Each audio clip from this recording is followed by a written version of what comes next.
드렸습니다. 아멘.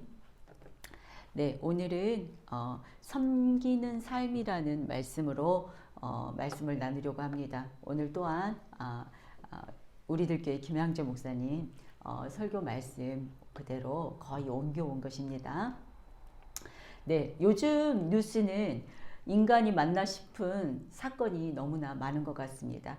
몇 년 전에 2살짜리 아기에게 새 파이프를 휘두른 엄마에게 대법원은 20년형을 선고했습니다.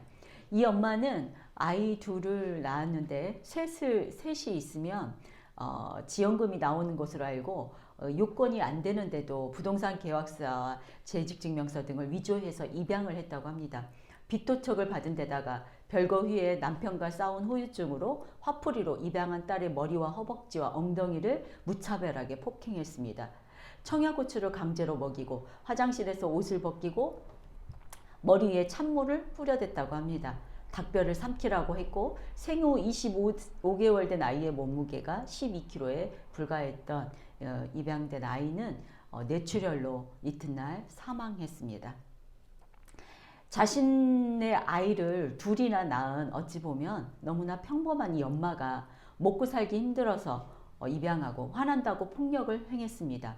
우리들 옆에 이런 사이코패스 같은 사람들이 살고 있습니다. 다행히 우리 가족은 이런 사람이 없어 하고 그냥 지나치시겠습니까? 아니면 이 사람들은 나와는 상관이 없는 사람들이 하고 넘기시겠습니까? 내 이웃을 사랑하라는 주님의 명령에 이런 사람들까지 사랑해야 합니까? 하고 물으시겠습니까? 어찌해야 할까요? 믿음의 여정 가운데 서 있는 우리들은 인생의 구비구비를 성화되어 가기 위해서 살아가고 있습니다. 우리 하나님의 명령은 이들도 사랑해라가 답입니다. 그러면 어떻게 해야 이들을 사랑하고 섬기며 살 수 있을까요? 섬기는 삶을 살기 위해서 첫째가 기본적인 마음밭이 준비되어야 합니다. 오늘 본문은 하나님이 천지 창조의 셋째 날과 넷째 날에 해당합니다. 첫째 날과 둘째 날은 빛과 어둠을 나누셨고 또 궁창 위의 물과 궁창 아래의 물로 나누셨는데 지금은 바다와 땅에 대해서 모이고 드러나라고 말씀하십니다. 9절 말씀입니다. 하나님이 이르시되 천하의 물이 한 곳으로 모이고 묻이 드러나라 하시니 그대로 되니라. 나눌 것과 모일 것이 다릅니다.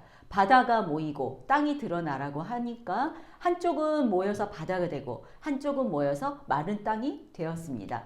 둘 다 없어져야 할 것이 아니고 각자 알맞게 쓰임을 받는 것입니다. 빛이 나를 조명해서 나를 정한 것과 부정한 것으로 계속 나누다 보면 하나님이 이제 다 모이라고 하실 때가 옵니다. 모인다는 단어는 함께 묶여 튼튼하게 한다는 뜻입니다. 예배의 공동체로 함께 묶여서 튼튼하게 되면 하나님의 능력으로 바다가 되기도 하고 묻이 드러나기도 합니다. 내 현주소를 보게 하십니다. 쓸모없는 땅으로 물에 덮여서 그 모습이 안 보일 뻔 했는데 수많은 바람을 주셔서 말려가게 하시고 또 물이 마르는 이 힘든 과정을 겪어보니까 땅이 다 드러나서 식물이 자라고 사람이 거하는 환경이 되었습니다. 물을 말려주시지 않았다면 땅은 쓰임받을 수 없었을 것입니다. 공동체에도 어떤 사람은 죄와 고난을 오픈해서 묻히 드러나는데 또 어떤 사람은 고난이 없이도 나눔을 듣고 간접 경험으로 이렇게 풍성한 물이 됩니다. 바다는 물이 모여서 더 풍성해집니다. 이것이 서로 윈윈 하는 것입니다. 드러나는 사람은 사실 그 과정이 너무나 힘들지만 그렇게 해서 더욱 더 쓰임을 받는 것입니다. 바다보다는 사람이 땅에 더 많이 거하지 않습니까? 그래서 우리가 벌거벗어서 드러내지 않고 오직 풍성한 바다만 되기를 원한다면 모든 사람이 다 그렇게 될 수는 없겠지요. 이렇게 모이고 드러나는 과정이 참으로 힘들지만은 이 과정은 섬기는 삶을 위한 기본적인 토양을 만들어 가시는 것이라 하겠습니다. 10절입니다. 하나님이 묻을 땅이라 부르시고 모인 물을 바다라 부르시니 하나님이 보시기에 좋았더라. 아멘. 하나님께서 바다와 땅을 만들어 놓고 보시기에 좋았다고 하셨습니다. 이제 이 바다와 땅에서 물고기와 식물들이 살 것이기 때문입니다. 무엇보다도 인간이 이 땅에서 살아갈 것을 생각하니까 하나님이 기쁘셨습니다. 하나님께서 하늘을 보시고는 보시기에 좋았더라는 말씀이 없었습니다. 그런데 땅을 보시고는 보시기에 좋았더라 라고 말씀하십니다. 땅에는 식물과 인간이 삽니다. 땅에 좋은 것만 있는 게 아니라 유리병들도 있고 양철 조각도 있고 플라스틱도 있고 아프게 하고 찌르는 것들과 더러운 오물이 높은 곳에서 낮은 곳으로 끊임없이 흘러내려옵니다. 그래서 가장 낮은 땅, 가장 낮은 땅은 정말 최고의 옥토라고 하겠습니다. 이것을 다 받아내는 것이 바로 땅입니다. 우리 모두 믿음의 땅, 옥토가 되어서 2023년 올해는 사이코패스와 같은 내 식구들 뿐만 아니라 어떤 사람도 감당할 수 있는 한 해가 되고 또 우리가 되기를 소망합니다. 요즘 살인을 저지른 이기영 때문에 사회적 공분을 일으키고 있지요. 몇 년 전부터 사이코패스가 사회적 이슈가 되고 있습니다. 저명한 사이코패스 연구자로 알려진 로버트 D. 헤어 박사는 그의 저서에서 사이코패스를 반사회적 성격 장애로 규정하고 있습니다. 사람에게는 좌뇌와 우뇌가 있습니다. 좌뇌는 언어를 관장하고 우뇌는 공간지각 음악적 이해, 감정적 경험을 관장하는데요. 일반적으로 사람의 언어는 좌뇌가 관장을 한다고 합니다. 그런데 이 언어를 이해할 때 이렇게 복잡한 기능이 분산되면 속도가 느려지고 오류가 발생할 확률이 높다고 합니다. 그래서 좌뇌에서만 그 일을 수행하는 것이 효율적인데 사이코패스들은 언어 중추가 양쪽 뇌에 있어서 그 양쪽의 뇌 피질이 주도권을 서로 장악하려고 경쟁한다는 것입니다. 한쪽에서만 해도 힘들 판인데 양쪽에서 주도권을 장악하려고 하니까 통일성도 없고 이해하기도 어렵고 서로 모순된 말을 해도 눈 하나 깜짝하지 않고 태연하게 거짓된 진술을 한다고 합니다.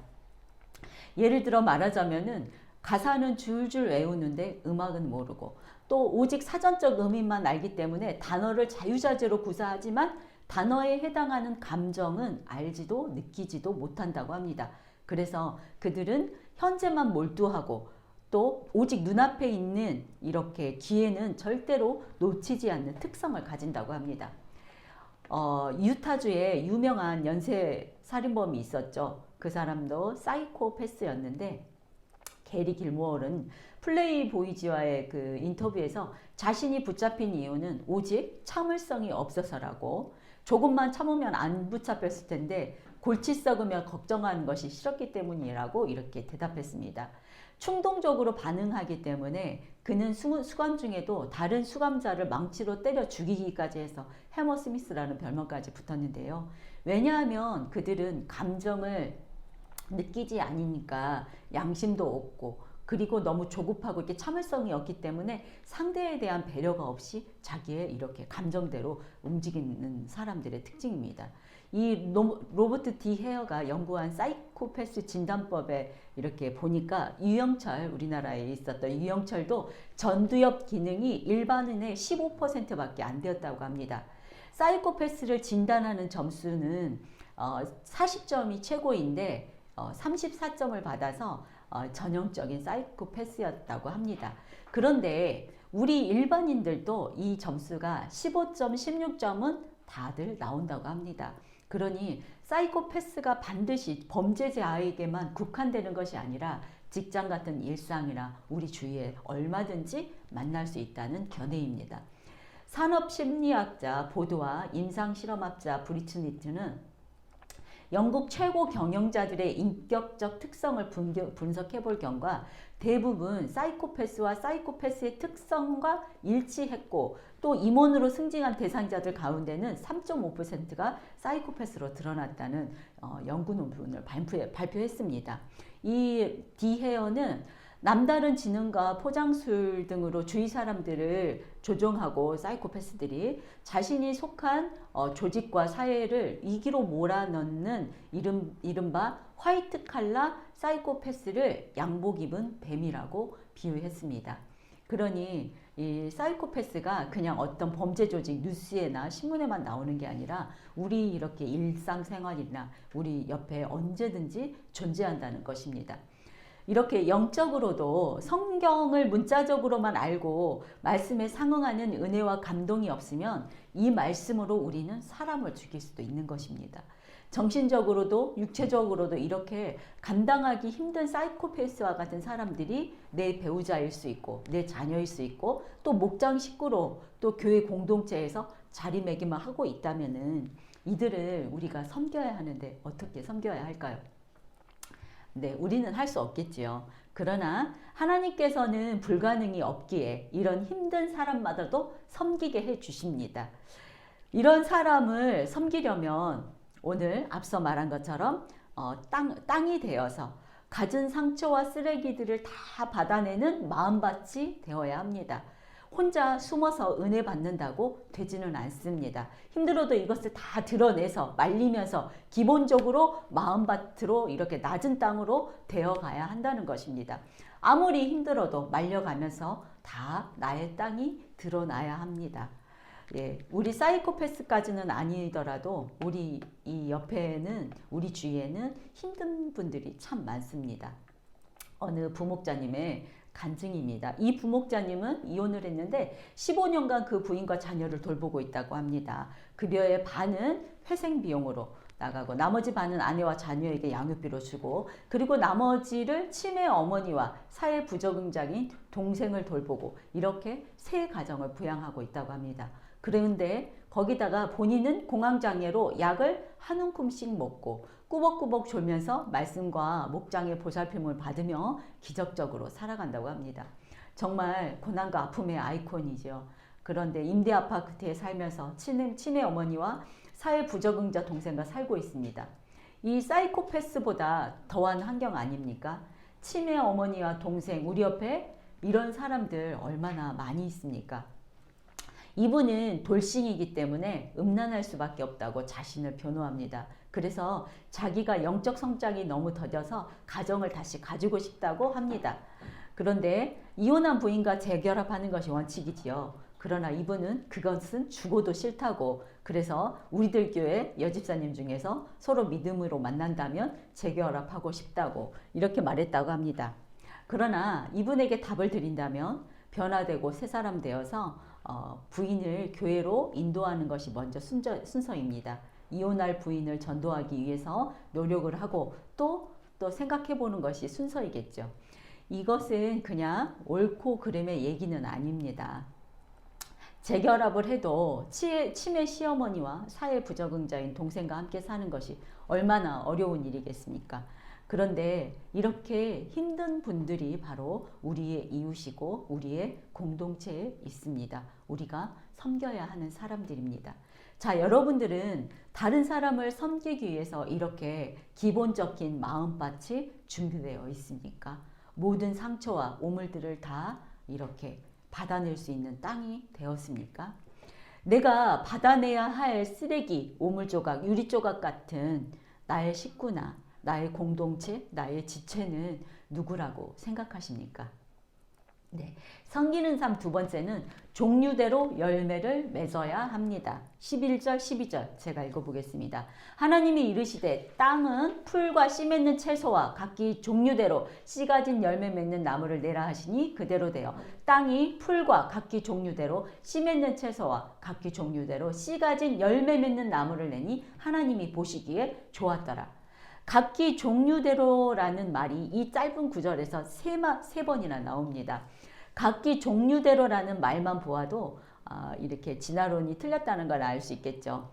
쥐가 변해서 박쥐가 된다? 원숭이가 변해서 사람이 된다? 아닙니다. 하나님은 풀과 채소와 나무 각각 그 종류대로 지으셨습니다. 그래서 현대의 생물학도는 다윗의 종의 기원을 거의 읽지 않는다고 합니다. 20세기의 노벨 수상자들의 98%가 하나님을 인정한다고 했답니다.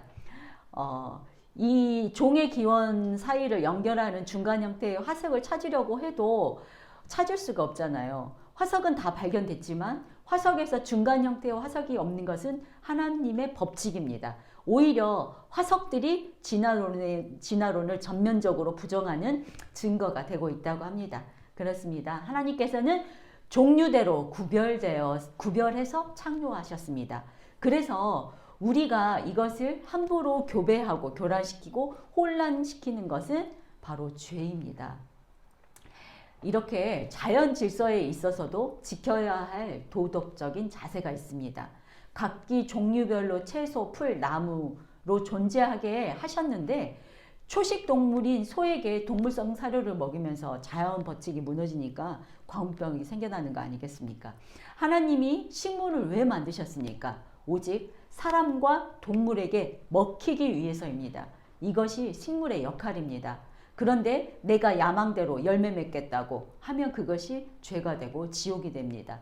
어떤 작은 풀과 채소라도 그저 종류별로 열매만 맺혀서 먹히면 되는데 들풀이 노력해서 아름드리 나무가 되겠다고 이렇게 인생을 노력하겠다고 하는 것밖에 아닙니다. 이것은 바로 죄이고 지옥이 됩니다.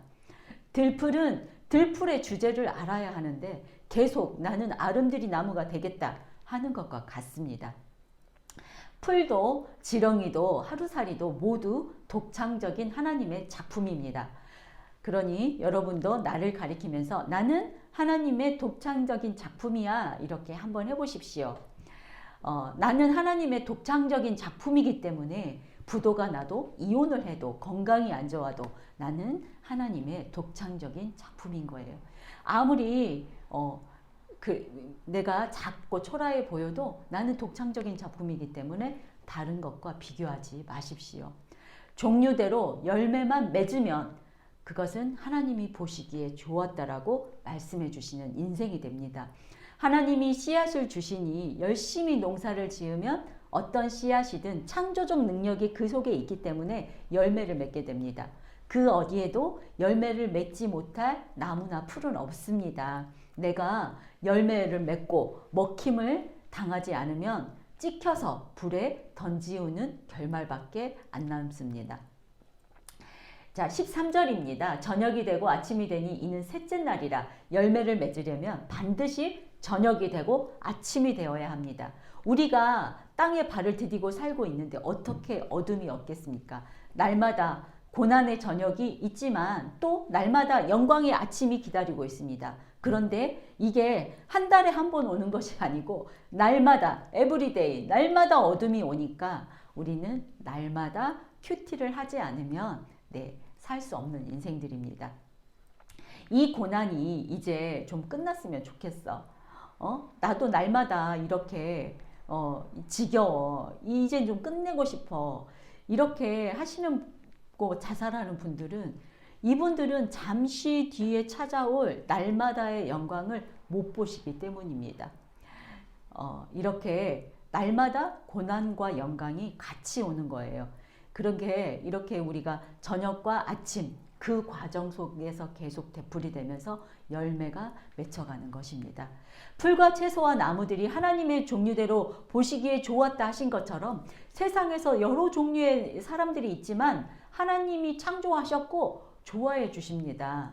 빈부격차나 학력 차이나 이런 거 다 따지면서 한 종류만 더 좋아하고 또는 특별한 관계만 원하는 것은 또 상처가 되고 욕심입니다. 하나님이 다 지으셨으니까 인생의 목적은 거룩합니다. 다시 말하면 우리 가운데 하나님을 목적을 가지고 지어주신 거룩한 관계는 있어도 특별한 관계는 없다는 것입니다. 땅이 땅을 드러내고 종류대로 열매를 맺는 샘플이 바로 우리의 공동체의 이렇게 공동체가 아닌가 싶습니다. 우리들 교회의 목장이 또 아닌가 싶습니다. 그래서 우리들 교회 목장을 김양정 목사님이 이렇게 소개해 주셨습니다. 목장 이름이 너무 많더라고요. 목장이 1000개, 2000개 되니까 그렇겠지요. 그 중에서 너무나 재밌는 목장들 이름인데 몇 개만 소개하면은 말씀이 안 들리는 귀머거리 목장, 아내가 남편 때문에 너무나 뿔난 목장, 마마보이 목장, 경마로 대박 꿈꾸다가 망한 마사의 목장, 물질 고난이 전공 과목인 목장, 아내를 목발 삼아서 절름절름 끌려오는 목발 목장 등 이렇게 많습니다. 압도적으로 많은 전공 과목은 바람과 부도였습니다. 허탄한 사람들이 모여서 통탄할 고백을 하고 있는데 왜 오십니까? 하고 물어보면 들어줄 사람이 없어서 옵니다. 라고 대답한답니다. 이런 것들이 땅으로 드러나서 모든 사람들에게 종류대로 보여주니까 이 삶이 너무 감사하고 즐거운 교회 생활이, 공동체 생활이 됩니다. 그래서 목장 이름을 정할 때는 될 수 있는 대로 전공 과목이 확연하게 드러난 이름을 정한다고 합니다. 바람, 부도, 가출, 건강, 전공 과목을 적고 부전공은 바람을 뭐 4번 피우면 광풍 목장이라고 하고 바람을 1번 피웠다 그러면 실바람 목장이라고 이렇게 확실하게 이름만 봐도 아, 저 목장을 내가 들어가야겠다 이렇게 한다고 합니다. 다 종류대로 지으신 우리들의 인생이니 우리가 창피할 것이 하나도 없습니다. 김양재 목사님이 우리들 교회에 어느 골드 목장 보고서를 소개해 주셨습니다. 각기 종류대로 씨맺는 것이니 제가 다 읽어드리겠습니다. 평균 연령이 80대에 가까운 골드 목장입니다. 여기 목장님도 79세, 80세가 되어서 목자님이 아파트에서 청소를 하시는 분인데 74세이신 부목자님은 36년을 신앙생활을 했기 때문에 다른 사람의 나눔은 믿음의 수준이 약해서 들을 것이 없다고 목장을 들락날락하는 버릇이 있답니다. 그래서 이 부목자님에게 처방으로 남의 말을 경청하기를 처방했다고 합니다. 84세의 신목원은 과거 회사를 경영한 회장이었다고 지금도 명령조로 이렇게 갑질을 해두고 목원들에게 반말을 합니다. 그분에게 처방은 남을 존중하고 귀하게 여기라는 것이었습니다. 81세이신 목원은 조실부모하시고 할아버지 슬하에서 성장했습니다. 농사일에 묶여서 배움의 시기를 놓쳤습니다. 무식하다는 그 상처가 자기 학대로 강팍하게 되었고 부인을 학대하고 손찌검까지 하기에 이르러서 부인이 도망가다시피 하며 살고 있습니다. 부인의 상처가 너무 깊어서 회복이 불가능한 상태라고 합니다. 81세인데 이렇게 회복이 불가능한 부부가 이렇게 있고 아주 많습니다. 그분의 딸의 권유로 교회에 나오고 있는데 처방은 진정으로 뉘우치고 용서를 빌라고 했습니다. 그리고 목장 때마다 중보기도로 성령께 고한다고 합니다. 문병 때도 기도드리면 가늘게 아멘 하고 따라한답니다. 처방은 소망을 붙드시라고 하였답니다. 77세 모고는 신앙생활한 지 30년이 넘었습니다. 그래서 남이 나무눔을 할 때 가만히 있지 못하고 가로채기가 일수라고 합니다. 처방은 말수 줄이기라고 합니다. 75세 모고는 아들이 목사님이라 아들 목사님의 사명 때문에 그 아버지에 걸맞는 믿음을 갖는 것이 소망한다고 합니다. 처방은 묵상하기입니다. 왜냐하면 목사님의 아버지이기 때문에 성경에 대해서 물어올 것이기 때문입니다. 71세 목원은 너무 오래 나눔을 하고 있기에 다른 목원이 좀 짧게 해야지 다른 목원도 하지 않겠느냐고 말하자 버럭 화를 내고 가면서 목장은 끝이었다고 합니다. 처방은 목자를 욕해도 좋으니 다시 목장에 나오시라는 것이었답니다. 그래서 이 목원들에게는 제일 나이가 많은 목장답게 품위를 지키며 솔선수범하는 목장이 되기를 원한다고 이렇게 목자님이 이 처방을 하고 계신답니다.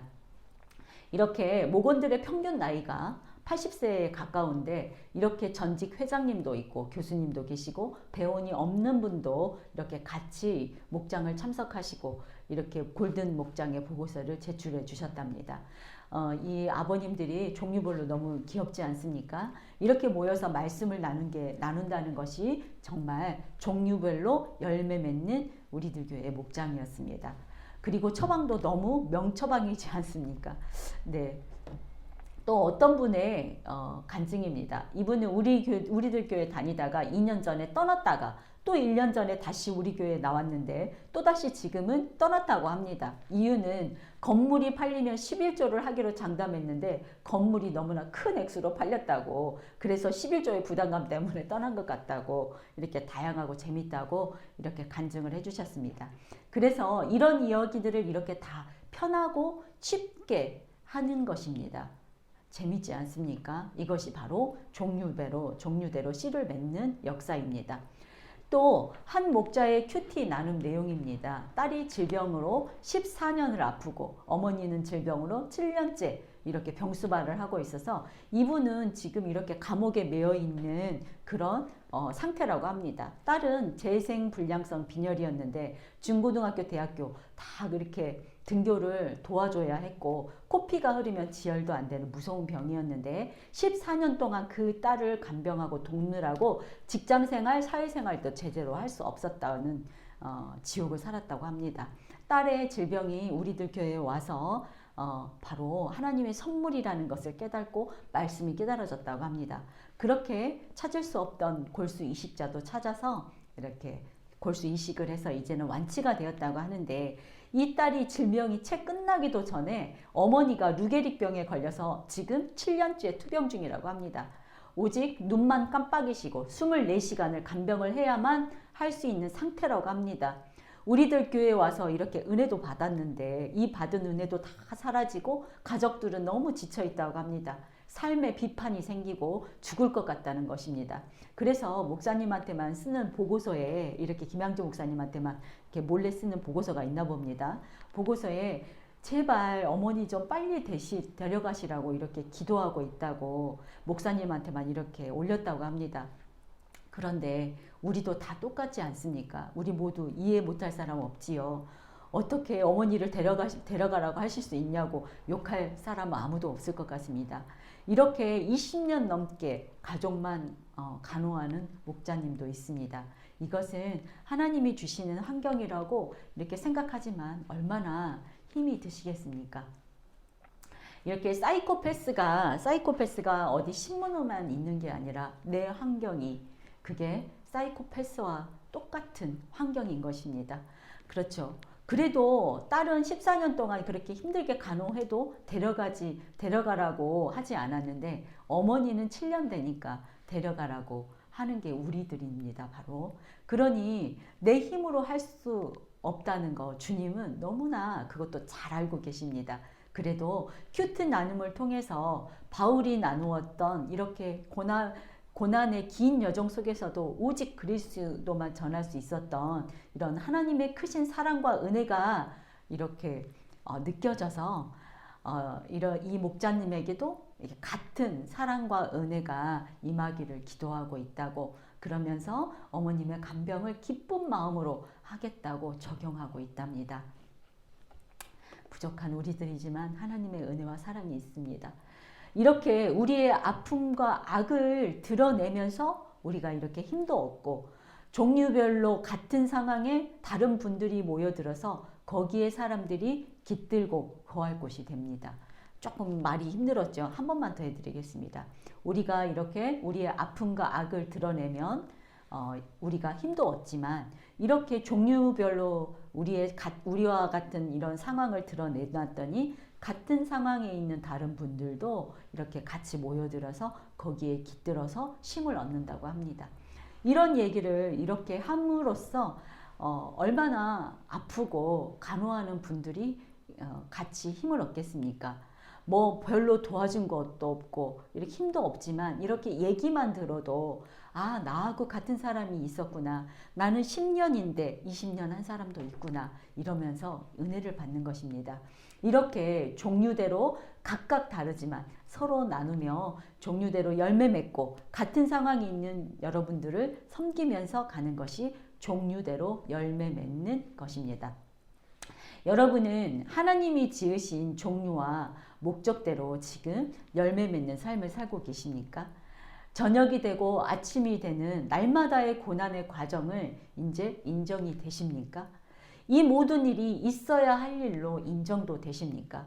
이제 여러분은 내 인생의 모든 관계에서 거룩한 관계와 특별한 관계 중 어떤 관계를 원하십니까? 나를 사랑해주고 너를 사랑해주고 오직 그것만 원하십니까? 종류별로 장르별로 하나님이 창조하신 것은 선한 것이 하나도 없다고 했습니다. 자, 섬기는 세 번째의 삶은 섬기는 삶 세 번째는 세상을 비추는 삶입니다. 네, 빛과 어둠을 나누시더니 이제 밤과 낮을 나누게 하셨고 밤이 어둠의 세력이거나 혹은 나쁘다는 의미가 아니지요. 최초로 하루를 주신 것이었습니다. 낮과 밤을 주셔서 밤에는 자고 낮에는 일하게 하셨습니다. 이렇게 나누어 주시는 것이 바로 쉼이고 사랑입니다. 잘 자고 잘 일어나야 잘 섬길 수도 있겠지요. 낮에는 일하고 밤에는 자는 사람에게 그 다음에 징조와 계절과 날과 해를 알게 하신다고 하셨습니다. 낮에 일하고 밤에 쉬며 하루를 잘 사는 것이 바로 최고의 적용입니다. 15절입니다.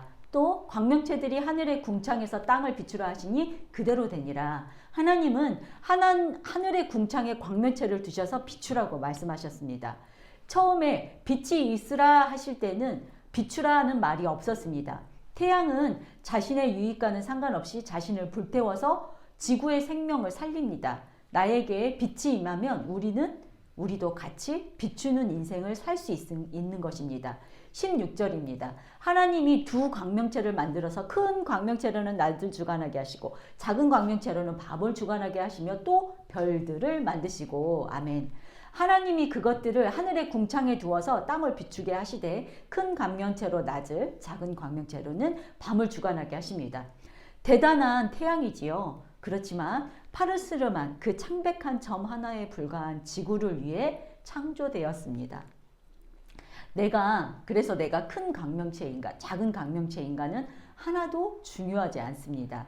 그 모든 낮과 밤을 주관하시는 분이 하나님인 것만 중요합니다. 태양은 발광체이기 때문에 스스로 비추지만 달은 태양빛을 반사해서 빛을 냅니다. 그러니 달이 태양 앞에 자랑할 것은 없겠지요. 마찬가지입니다. 내가 예수 그리스도를 힘입어서 내가 의롭게 되었습니다. 내가 빛을 비춘다고 어떻게 자랑할 수 있겠습니까? 우리에게는 생색낼 일이 그래서 하나도 없습니다. 예수 그리스도를 보기만 하면 나는 살아나는 것처럼 나도 다른 사람들이 보기만 하면 빛을 비추어서 살아나게 해주는 역할을 해야 한다는 것입니다. 그래야 섬기는 삶을 살 수 있습니다.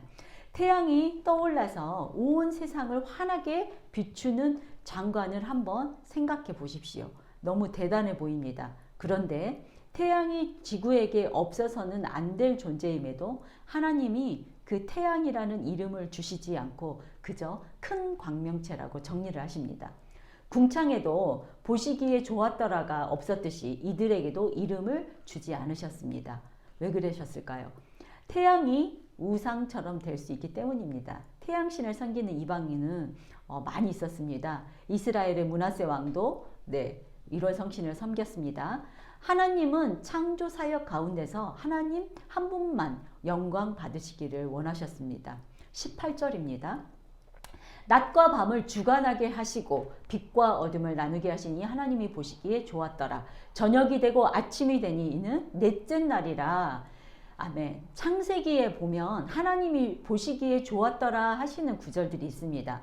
어떤 걸 보시기에 좋았더라고 하셨나요? 영원토록 나누어야 할 것이 바로 빛과 어둠입니다. 이렇게 나뉘어가는 모습을 하나님이 보시기에 좋았다라고 말씀하셨습니다. 우리가 모이는 것도 은혜지만 나뉘는 것도 은혜라는 것입니다. 그래서 우리도 하나님이 보시기에 좋았더라 그런 인생을 살아야 합니다. 나 스스로가 태양이라고 여기면서 지구 같은 인생을 한착해 보면 안 된다는 것입니다. 내가 하찮은 빛이라 할지라도 내 평생 비추다가 가면 되는 것입니다. 그래서 우리가 간증하고 나가는 그것을 하나님이 보시기에 좋았더라 이렇게 말씀해 주시지 않겠습니까? 사이코패스 성격은 마치 이렇게 돌에 새긴 것 같아서 근본적인 변화는 불가능하다고 합니다. 그래서 사이코패스 자녀를 둔 부모들은 온갖 치료 기간을 전전하면서 돈을 쏟아 부어도 자녀를 이해하지도 못하고 통제할 수도 없다고 합니다. 사이코패스 자녀들은 점점 더 부모를 통제하려고 이용하려 들고 부모는 절망과 패배감 속에 빠져듭니다. 가장 최선의 방법은 현재 상황에서 꼭 필요한 합리적이고 확고한 기본 규칙이야말로 제정신을 지킬 수 있는 유일한 방법이라고 합니다. 이런 규칙이 조금이라도 영향을 가지려면은 언제나 명확하고 일관성이 있어야 하겠지요. 그러니까 감정도 배려도 뭣도 없는 이런 사람들은 엄마가 어떨 때는 슬프고 어떨 때는 기쁘고 이런 것을 공감하지 못하니까 그냥 똑같은 상황에 언제나 기뻐하고 또 똑같은 상황에 언제나 슬퍼하고, 그래서 언제나 정확하게 일어나고 밥 먹고 확고한 기본 규칙을 지켜내야 하는데, 그렇게 명확하고 이렇게 일관성 있기가 우리 인간들에게는 얼마나 어렵습니까? 그러니 사이코패스 자녀나 배우자가 있다면 이렇게 다 같이 정신이 다 이상해져 가는 것이라고 합니다. 그런데 집에는 이렇게 사이코패스 자녀만 있겠습니까? 부모들이 있을 수도 있고 그렇겠지요. 그래서 이 자녀들이라도 그런 얘기를 늘 듣다 보면은 다 힘들어져 가서 다 같이 병자가 되는 것입니다. 양보하면 할수록 사이코패스들은 이 탐욕스러운 권력과 통제 욕구가 더 달아올라서 그 상대방을, 여러분들을 점점 더 이렇게 이용한다는 것이지요. 그러므로 여기에서 이제 중요한 것은 나 혼자서는 이 전쟁을 이겨낼 수가 없다는 것입니다. 이런 사람들을 섬기면서 이렇게 내가 태양 같다고 생각하면 안 된다는 거예요. 내가 일생 주기만 했다고, 나는 주기만 했는데 나는 왜 이런 인생을 살고 나는 왜 이렇게 되는 게 없냐, 이렇게 말하면 안 되고요. 내가 태양도 아니고 내가 주기만 하는 사람도 아니라고 이런 말을 하면 안 된다고 합니다. 태양도 자기가 태양이 되고 싶어서 된 건 아니잖아요. 그러면 뭐 어떻게 해야 합니까? 이게 문제지요. 그것은 그냥 계속 이렇게 공동체에 나와서 나와 같은 다른 사람들, 나와 같은 아픔을 가진 사람들의 아픔을 같이 공감하면서 그냥 함께 그냥 가는 것입니다. 다른 사람이 똑같은 얘기를 할 때 같이 울어주고 아파하고, 그럴 때 저절로 남을 비추는 인생이 되는 것이 섬기는 삶이라고 합니다.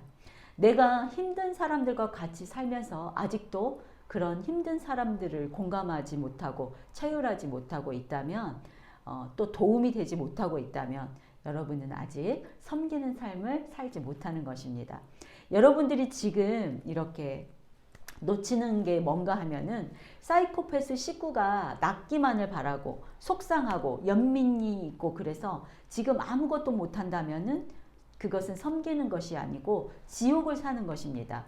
장애 아이를 가졌는데 그 아이가 낫기만을 바라면 그 사람은 사이코패스와 똑같습니다. 비추라 했는데 어떤 환경에서도 다른 사람들을 살리면서 가야 되는데 이 자녀가 낫기만을 바라고 이 병에서 낫기만을 바란다면은 이렇게 종류대로 비치라는 하나님의 명령에 순종하지 못합니다. 그 태양의 빛을 받아서 내가 그냥 비추고 있으면 되는데, 내가 뭘 고치겠다고 하는 것은 그것은 안 되는 거겠지요. 사이코패스와 같은 사람이 특별한 사람만이 있는 게 아니었습니다.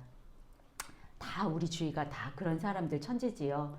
그런데 이것을 어떻게 고칠 수 있냐면 저와 여러분은 그냥 내려놓기만 하면 됩니다. 내려놓고 하나님을 바라보면 되는 것이지요. 나한테 비춘 빛을 그대로 비춰주기만 하면 되는 것입니다. 우리들 교회에 이렇게 변화된 사람들이 너무 많잖아요. 그래서 다 자기의 이렇게 죄패와 부끄러움을 솔직하게 다 드러내놓고 자연스럽게 나누게 되니까 남에게 비춰주는 인생이 되어서 이렇게 목자님도 되고 부목자님으로도 섬기고 있다고 합니다. 죄인들이 모인 얼마나 아름다운 교회입니까? 다 같이 그렇게 불편한 분들을 같이 품으면서 가야 한다고 생각이 듭니다. 이제는 문제가 해결하는 것보다는 내가 지금 상황에서 어떻게 비춰야 할까를 이렇게 고민해야 합니다. 낮과 밤에 잘 순종해서 해야 할 일을 잘 해야 합니다. 그래서 지금 나의 섬김의 태도는 어떠십니까? 한번 생각해 보시기 바랍니다. 자, 김양재 목사님이 어떤 메일을 한 통 받았다고 합니다. 섬기는 삶의 기본이 되어야 하는 어떤 목자님의 딸이 우리 엄마를 고발한다고 이렇게 편지를 보냈답니다. 그래서 이 편지를 인용해도 되겠냐 그랬더니 우리 엄마가 편지를 보낸 걸 다 알기 때문에 허락까지 받고 이렇게 인용을 했습니다. 제가 빠르게 읽어드리겠습니다. 그 딸이 보낸 메일입니다. 저희는 우리들 교회 온 지 6년 정도 되었습니다. 거두절미하고 결론만 말한다면 저는 저희 엄마 때문에 제가 너무 시험에 듭니다. 목장에서는 너무나 온화하고 믿음이 있는 목자인데 집에서는 너무 다릅니다. 교회에 온 지 얼마 되지 않아 바로 목자가 되셨는데 문제는 목자가 된 이후부터 대화가 전혀 되지 않습니다. 흔히 말하는 목자병에 걸려서 처방질만 해댑니다. 진심으로 엄마가 한 번도 회개하는 모습을 본 적이 없습니다. 무조건 남의 잘못이며 자신은 완벽한데 남이 문제여서 고난이 오는 거라고 말합니다. 정말 상식에 맞지 않고 앞뒤가 안 맞는 적용만 해대며 가르치기만 합니다. 물론 저도 많이 아픈 사람이고 엄마도 아픈 사람인 걸 인정하지만 너무 도가 지나쳤습니다. 목장에서는 제가 엄마를 학대한다고 하지를 않나 저에게는 아직도 너무나 큰 수치인 사건들을 실명으로 오픈해버리지를 않나 4년 동안 줄곧 엄마의 그런 행동으로 인해서 제가 너무 시험에 든다고 나는 아직 그 정도 수준이 아니라고 말을 해도 전혀 듣질 않습니다. 오히려 제가 교회를 다니고 있고 그래서 믿음이 있으니 상관없다고 합니다. 목자의 일이 힘들어서 저에게 온갖 욕과 화풀이를 하며 집사님들 욕을 그렇게 합니다. 새벽부터 일을 나가 18시간 가까이 일을 하기 때문에 자정등 돌아옵니다. 집안은 항상 쓰레기 천지이며 사람 사는 것도 아니며 집에는 밥도 아무것도 없습니다. 그런데 목장할 때만 밤을 새워 치워놓고 오첩반상을 차려놓고 집사님들에게 칭찬 세례를 받습니다. 집사님들은 이런 엄마가 없다면서 엄마 힘들게 하지 말라고 주일 아침부터 저를 억울하게 합니다. 그러나 목장에서는 집안에서의 모습과 정반대이기 때문에 아무도 제 말을 듣지 않습니다. 심지어 일가 친척에게도 완벽하게 이미지 메이킹을 하는 분이라서 저는 정말 이상한 애가 되어가고 있습니다. 일일이 모든 것을 적을 수는 없지만 제가 엄마 때문에 정말 교회를 떠난 적도 많았고 이제는 그러고 싶지 않아서 이렇게 메일을 씁니다. 목사님 제발 저의 구원을 위해서라도 엄마를 치료해 주세요. 아무리 옳고 그름으로 따지면 안 된다고 하더라도 목자 치리가 힘들다고 막걸리로 병나발 불고 큐티하는 건 그건 정말 아닌 것 같습니다. 진심으로 저 좀 살려주세요. 엄마가 지금과 같은 모습으로 계속 가정생활을 한다면 저는 정말 교회를 떠날 것 같습니다. 네, 이것이 사실인지 아닌지를 떠나서 이렇게 딸이 이렇게 생각하는 것이 중요하다고 생각하셨습니다. 이렇게 딸이 엄마의 비리를 고발해서 마음이 풀린다면 저는 그 자체를 너무나 감사해야 할 것 같습니다. 이 편지 때문에 너무나 화가 난다면 그분은 목자 자격이 없다고 생각합니다. 그래서 이제 딸도 엄마 입장에서 생각해 봤으면 좋겠답니다. 아빠도 없는데 엄마가 직장 생활하면서 목자 하시기 때문에 그나마 기쁨으로 이 정도 살아내신다고 생각해 줬으면 좋겠다. 그런데 오늘 일부 예배 끝나고 그 엄마 목자가 오셔서 내가 그 목자라고 와서 인사를 해주셨는데 목사님이 보시기에 역시 목자감이시더라고. 그래, 그리고 정말 죄송하다고 이렇게 얘기해 주셨는데 정말 좋은 교회라고 생각합니다. 우리들 교회 목자 정말 대단합니다. 섬기는 삶이란 이렇게 실제적입니다. 이렇게 섬기는 삶을 살려면 늘 저녁이 오고 아침이 오는 이 딸의 편지를 받아들이셔야 할 것 같습니다. 이렇게 김양주 목사님이 말씀하고 계시는데요. 하나님은 우리가 그렇게 섬기는 삶을 살기를 원하십니다. 어떤 상황에서도 다른 사람을 섬기며 빛을 비추라고 우리를 인도하십니다.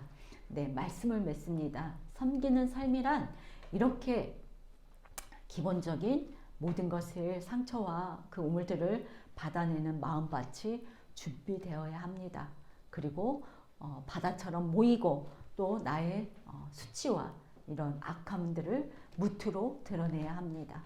그리고 종류대로 열매 맺어야 섬기는 삶을 삽니다.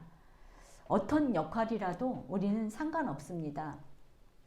씨도 나무도 열매만 맺으면 하나님이 보시기에 좋았더라고 말씀해 주시는 인생입니다. 세상을 비추는 삶이 바로 섬기는 삶입니다. 큰 광명체, 작은 광명체, 하나님이 다 주관하게 하셨으니 어느 역할이라도 순종하시기 바랍니다. 2023년도 각자 직분에 충성하시고 특별히 공동체 내에서 열매를 많이 맺는 한 해가 되기를 축원합니다. 기도하겠습니다. 하나님 감사합니다.